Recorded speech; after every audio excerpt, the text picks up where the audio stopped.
Welcome to Kenton's videos. Enjoy the video. You start by checking MUI version and freeing any small storage needed, because some live wallpapers need space to install. Next, open Settings and go straight to Home Screen and Wallpaper or Themes. This is where Live Wallpapers live.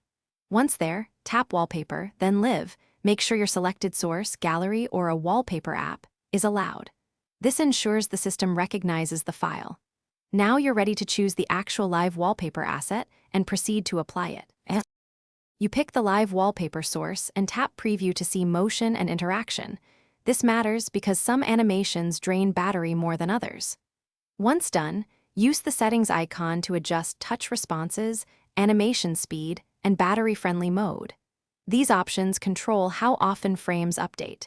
Then choose whether to apply the wallpaper to home, lock screen, or both. Make sure to scale or crop the image to fit the 16:9 layout, so movement stays. You finalize by tapping Apply and waiting for the system to confirm.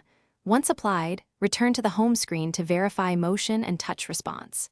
If the animation doesn't run, restart the phone. This often refreshes wallpaper services. Make sure battery saver or performance modes aren't restricting background animations, and confirm the wallpaper app has permission to run in background. If problems persist, remove the wallpaper, re-download or reselect it. Then repeat the apply steps to resolve cache or permission hiccups. Thanks for watching. Consider subscribing if we helped you.